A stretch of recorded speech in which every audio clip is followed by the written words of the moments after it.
The MCU is a big market universe for Marvel. I think the MCU would be received better if more MCU fans read the comics and actually learned and studied these characters and understand why they do what they do. Because the whole logic that no one wants to see these characters or a certain character, they shouldn't get a project. There were less people who wanted to see Iron Man versus the X-Men. But the MCU's literally started with Iron Man. Yes, he's one of the most important characters in the MCU, absolutely. But how many people wanted to see Iron Man back then versus now? At that time, the Avengers weren't even the most popular Marvel group, because you have the Fantastic Four and the X-Men. Because if we think about the Marvel Mount Rushmore, most people will probably say Hulk, Spider-Man, Wolverine. And in the MCU, Hulk is an Avenger. Wolverine, who was an X-Men, and Spider-Man, who doesn't really have a team, but he is close with the Fantastic Four in the comics. I would damn near say he's closer with the Fantastic Four than he is the Avengers. So how many people wanted to see the Avengers? Just how many people wanted to see the Fantastic Four or the X-Men? And in the MCU, we got the Avengers first. I'm so glad the writers and the producers and directors didn't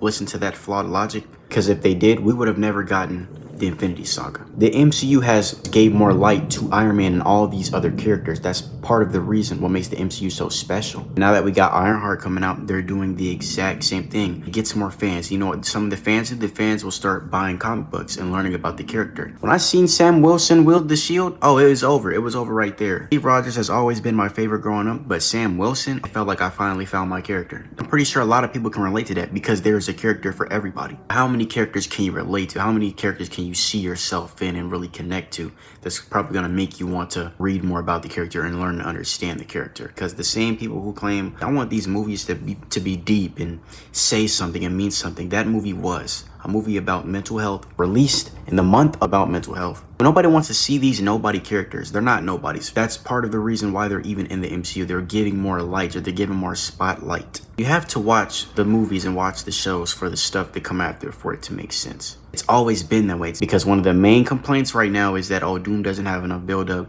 Doomsday doesn't have enough build-up. There's been so much setting up for a lot of characters that has just gotten unnoticed because people refuse to watch and comprehend what they're watching. That really just means I don't want to see this character. If we're gonna go off the logic, nobody wants to see the characters, then the MCU shouldn't have happened.